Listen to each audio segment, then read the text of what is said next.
Dans une précédente vidéo, je vous rapportais que Sony était attaqué en justice à cause de défauts majeurs concernant les manettes de la PlayStation 5.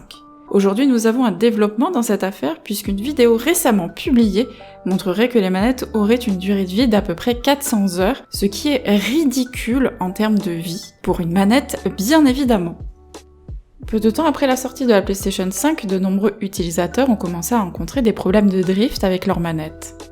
Les problèmes techniques tels que les drifts ont commencé à devenir de plus en plus courants au sein de la communauté des joueurs, et la PS5 ne fait malheureusement pas exception à la règle. Cependant, une vidéo récente qui présente la panne de la manette de la PlayStation 5 DualSense pourrait nous éclairer sur les raisons du problème.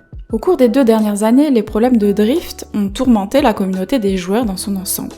Un recours collectif est en cours contre Sony pour les dérives du contrôleur PS5, ainsi que de nombreux procès intentés contre Nintendo et Microsoft pour des problèmes similaires.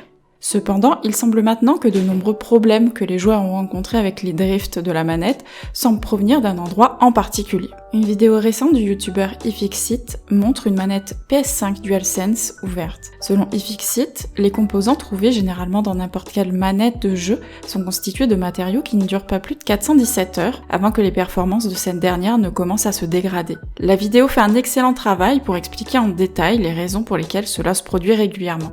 417 heures peuvent sembler beaucoup de temps, mais comme le dit iFixit, si quelqu'un jouait à Call of Duty Warzone sur sa PS5 pendant 2 heures par jour, tous les jours, alors cela prendrait plus de 7 mois avant que la manette ne commence à montrer des signes de fatigue. Considérant le prix des manettes, il n'est pas normal de se retrouver avec des composants dont la durée de vie est si courte. De par cette obsolescence programmée, les constructeurs de consoles comme Sony, Nintendo et Xbox s'assurent, ou du moins essayent de s'assurer, que leurs clients dépensent régulièrement de l'argent afin de changer leur manette. iFixit a pris comme exemple une personne jouant 2 heures par jour, mais beaucoup de joueurs utilisent la manette bien plus et se retrouvent avec du matériel défectueux en seulement 2 à 3 mois.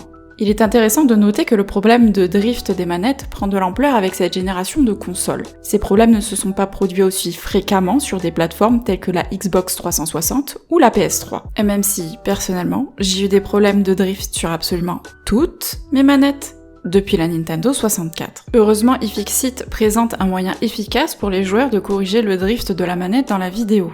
Mais le fait que cela se produise régulièrement pour de nombreux propriétaires de consoles sur différentes plateformes est plutôt préoccupant.